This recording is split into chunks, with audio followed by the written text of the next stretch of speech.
भागलपुर सहित पूरे प्रदेश का प्रतिनिधित्व करते हुए संसद भवन के सेंट्रल हॉल में देश की सबसे कम उम्र की प्रतिभागी के रूप में नेताजी सुभाष चंद्र बोस पर अपना वक्तव्य रखने वाली अपूर्वा सिंह आज भागलपुर पहुंची, जहां रेलवे स्टेशन पर उसका भव्य स्वागत कई सामाजिक सांस्कृतिक संगठनों के द्वारा किया गया। हमारे साथ अपूर्वा सिंह है, सीधे उनसे बात करते हैं। कैसा लग रहा है? मुझे बहुत अच्छा लग रहा है कि मुझे बिहार को रिप्रेजेंट करने का मौका मिला पार्लियामेंट में, और वो भी बहुत छोटी उम्र में। तो मैं इसके लिए पूरे एनवाईके टीम को और मैं अपने पूरे परिवार का शुक्रिया अदा करना चाहूँगी, जिसके कारण मैं यहाँ तक पहुँची। तो प्रधानमंत्री भी तुम्हारे संवाद का कायल हुए, तुम्हारे बातों का मुरीद हुए। किस तरह से प्रधानमंत्री के सामने अपना वक्तव्य रखी और कैसा लग रहा था उस समय? पहले तो जब हम लोग पीएमओ गए तो फिर उन्होंने अपना कीमती 1 घंटा हम लोगों को दिया। तो फिर उन्होंने पूछा कि लाइक तुम कहाँ कैसे यहाँ तक पहुँची, और नेताजी सुभाष चंद्र बोस की जीवनी और विरासत पर उन्होंने ज़ोर डाल के पूछा कि लाइक उसमें ऐसा क्या था जो तुमको अट्रैक्ट किया, ऐसा क्या देशभक्ति की उनमें खासियत थी जो तुम युवा पीढ़ी को अट्रैक्ट किया, और तुमने लाइक क्या सीखा उनके जीवन से। तो मुझे बहुत अच्छा लगा कि मुझे इतना बड़ा अवसर मिला उनके सामने अपना बात को रखने का।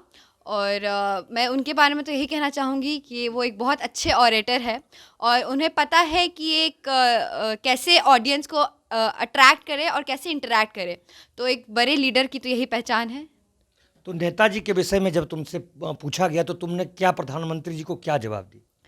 जब मुझसे नेताजी के बारे में पूछा गया तो मैंने कहा कि मेरे ख्याल से पहला तो उनमें नेतृत्व की क्षमता कूट-कूट कर भरी थी, और वो ऐसे देशभक्त थे जो अंग्रेज़, भले ही उस टाइम अंग्रेज़ का शासन था हमारे भारत पर, बट तब भी उन्होंने कहा था कि हम आज़ादी लेंगे नहीं बट उनसे छीनेंगे। तो ये उनका ये बात कि वो जो कहते थे वो करके दिखाते थे, मुझे बहुत अच्छा लगता था। तो मैं उनसे यही चीज़ सीखना चाहूँगी। प्राइम मिनिस्टर के साथ लंच भी की, संवाद भी स्थापित की। संसद भवन में बड़े जो लीडर होते हैं या जो एमपी होते हैं वो अपना स्पीच देते हैं। संसद भवन में स्पीच देते वक्त कैसा लग रहा था? पहले तो बस बुक में पढ़ा करती थी कि पार्लियामेंट होता है, 2 हाउस है, लोकसभा, राज्यसभा। बट जब मुझे वहाँ जाने का, अपने आँखों से देखने का ये अवसर मिला, तो मुझे बहुत बहुत खुशी हुई कि यहाँ बड़े-बड़े डिग्निटरीज़ बैठा करते हैं, और वहाँ मुझे आज बोलने का मौका मिला। मुझे बहुत अच्छा लगा, और वो भी सबसे अच्छा ये लगा कि मैं अब पूरे बिहार को गर्व महसूस करवाई और सबका नाम ऊँचा किया। तो मुझे बहुत खुशी है कि सब मेरे इस खुशी से बहुत प्राउड है। तो मुझे इस बात की बहुत खुशी है, और मैं सबका नाम ऐसे ही आगे बढ़ाते रहूं। बस आपका आशीर्वाद हमेशा ऐसे बना रहे। युवाओं को, नई पीढ़ी के जो छात्र छात्रा हैं उसके लिए क्या संदेश है अपूर्वा का? सबसे पहले तो ये ऐसा कार्यक्रम था जो पूरे देश में हर यूथ को जोड़ा गया।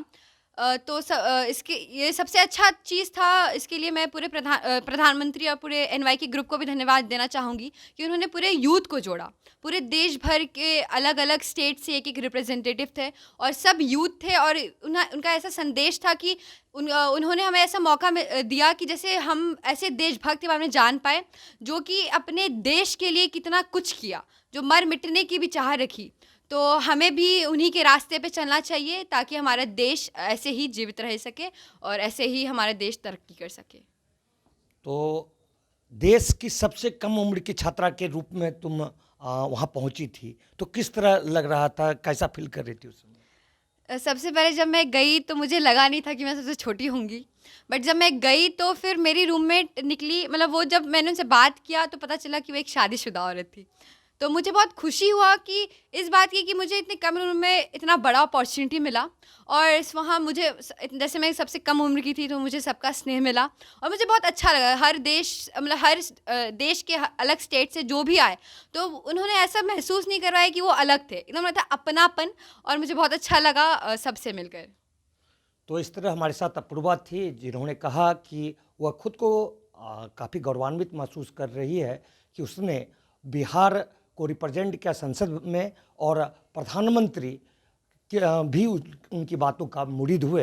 अपने सहयोगी कैमरा पर्सन संजय के साथ कुणाल शेखर।